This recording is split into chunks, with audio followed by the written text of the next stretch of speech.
এই তরুণীটি এই রুমে বসেই তার জীবনসঙ্গী খুঁজছেন। যত খুশি তত ছেলের সঙ্গে তিনি মেলামেশা করতে পারবেন। যখন তিনি কোনো ছেলের প্রতি একেবারেই স্যাটিসফাইড হবেন তখনই তিনি তাকে বিয়ে করে ফেলবেন। তিনি বললেন এখন পর্যন্ত তিনি 7 থেকে 8 জন ছেলের সঙ্গে মেলামেশা করেছেন বা এখানে অবস্থান করেছেন, থেকেছেন, রাত্রি যাপন করেছেন।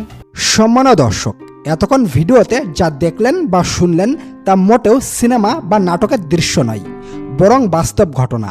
আমাদের পৃথিবীতে এমন একটি দেশ রয়েছে যে দেশের মেয়েদের বয়স 12 পেরিয়ে গেলেই সেই মেয়েটির জন্য আলাদা একটি ঘর তৈরি করে দেওয়া হয়। অবাক করা ব্যাপার হলেও সত্য, এই সুন্দরী যুবতী মেয়েরা সেই ঘরের সামনে বসে ছেলেদের জন্য অপেক্ষা করে। আশ্চর্য ব্যাপার হলেও সত্য, আশেপাশের যুবক ছেলেরা এইসব মেয়েদের সঙ্গে ইচ্ছা মতো রাত কাটায়।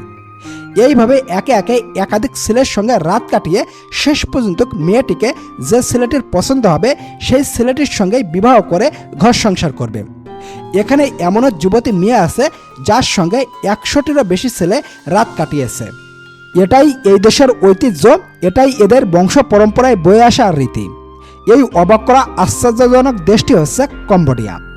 এই দেশটি অবস্থিত দক্ষিণ পূর্ব এশিয়ায়। 1983 সালে দেশটি ফ্রান্সের কাছ থেকে স্বাধীনতা লাভ করে। এই দেশটির আয়তন 1,81,000 বর্গ কিলোমিটার। দেশটির 75% মানুষ বৌদ্ধ ধর্মের অনুসারী। আপনারা জানলে একেবারেই অবাক হয়ে যাবেন, কম্বোডিয়া দেশটির আয়ের বড় একটি অংশ আসে পর্যটক খাত থেকে। বিশ্বের প্রায় সব দেশের মানুষ এই দেশটিতে ভ্রমণ করতে আসে। আপনি যদি বাংলাদেশ কিংবা ভারত থেকে এই দেশটিতে ভ্রমণ করতে যেতে চান তাহলে খুব সহজেই ভিসা পাওয়া যায়। আর এই দেশটিতে একবার ভ্রমণ করতে গেলে এই দেশের আদিবাসী মেয়েদের সঙ্গে স্ব-ইচ্ছায় সম্পূর্ণ ফ্রিতে রাত কাটাতে পারবেন। আপনাকে কোনো টাকা বা পয়সা কিছুই দিতে হবে না, তবে আপনাকে একটা সত্য মানতে হবে। সেটা হচ্ছে রাত কাটানোর পরে যদি কোনো মেয়ের আপনাকে ভালো লেগে যায় তাহলে সেই মেয়েটিকে বাধ্যতামূলক আপনাকে বিবাহ করতে হবে। তবে ভয় পাওয়ার কোনো কারণ নেই। আপনার মতো শত শত মানুষ, শত শত ছেলেরা এইসব মেয়েদের সঙ্গে রাত কাটায়। সেই কারণে এইসব মেয়েরাও খুব সহজে কাউকে বিবাহ করে না। এইসব অল্প বয়সী সুন্দরী মেয়েরাও এটাই চাই ছেলেরা আসুক এবং তাদের সঙ্গে রাত কাটাক। এতক্ষণে আপনার মাথায় হয়তোবা একটা প্রশ্ন আসতে পারে, এদের বাবা মা কিংবা এদের গার্জিয়ান এসব মেয়েদের কি কিছুই বলে না? সম্মানীয় দর্শক, আপনি জানলে অবাক হয়ে যাবেন, এদের বাবা মারও বিয়ে হয়েছিল ঠিক এইভাবে। আপনার আমার কাছে এটি অস্বাভাবিক ব্যাপার হলেও এটাই এদের বংশ পরম্পরায় বয়ে আসা রীতি। বাড়ির মেয়ের বয়স যখন 12 পেরিয়ে যায় তখন বাবা মা তাদের নিজের ইচ্ছাতেই বাড়ির পাশে ছোট্ট একটি খুপড়ি ঘর তৈরি করে দেয়। ঘরটি দেখতে ঠিক এই রকম।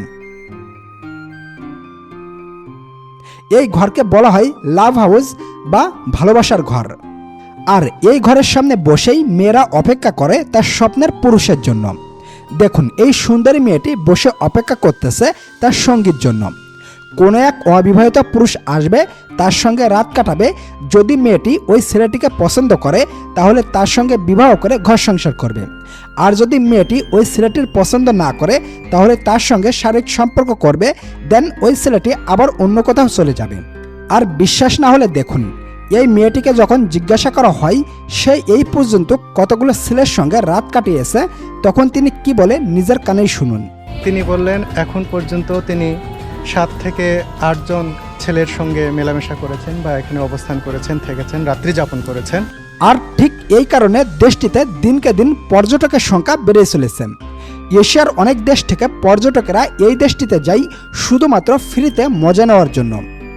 সম্মানীয় দর্শক, এই ভিডিওর কোনো এক পর্যায়ে আপনাকেও জানিয়ে দিব আপনি কিভাবে এই দেশটিতে ভ্রমণ করতে যেতে পারেন।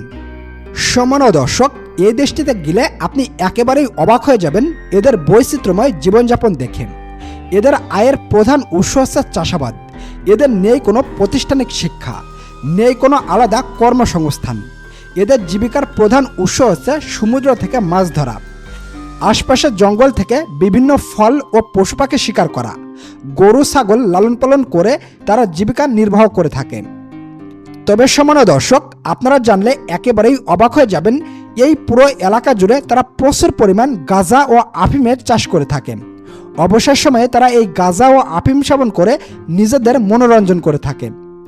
আমাদের দেশটিতে গাঁজা খাওয়া যেমন অপরাধ, কম্বোডিয়ার এই প্রদেশটিতে এটি খুবই স্বাভাবিক একটি ব্যাপার। তবে সবথেকে অবাক করা ব্যাপার হলো, এই আদিবাসীদের মধ্যে থেকে যদি কেউ মারা যায় তাহলে ওই লাশটিকে কবর কিংবা না পুড়িয়ে সেটিকে জঙ্গলে ফেলে দিয়ে আসা হয় পশু পাখির খাবার হিসাবে। আর জঙ্গলের পশু পাখি সেই লাশটিকে টেনে হিঁচড়ে তাদের মন মতো সেই লাশটিকে খেয়ে ফেলে। এরা খাবার হিসাবে যা খায় জানলে আপনার চোখ কপালে উঠবে। জঙ্গলের পাশেই রয়েছে নদী। নদী থেকে ধরে আনা হয় অজাগার পাইথনের মতো সাপ, আর সেই সাপ ও সাপের ডিম দিয়ে বিভিন্ন রকম রেসিপি তৈরি করে সেটা তারা মজা করে খায়। সেই সাথে বিভিন্ন রকম পোকা ও গরুর রক্ত দিয়ে সকালের নাস্তা করে থাকেন। দুপুরের খাবারে অনেকে কুমিরের মাংসের বিভিন্ন রেসিপি খেয়ে থাকেন। এছাড়াও ব্যাং, কেঁচো, শূকর কিংবা কচ্ছপ থেকে শুরু করে এমন কোনো প্রাণী নেই যে যার মাংস এরা খায় না। তো সম্মানীয় দর্শক, ভিডিওটি ভালো লাগলে লাইক করবেন। ধন্যবাদ সবাইকে।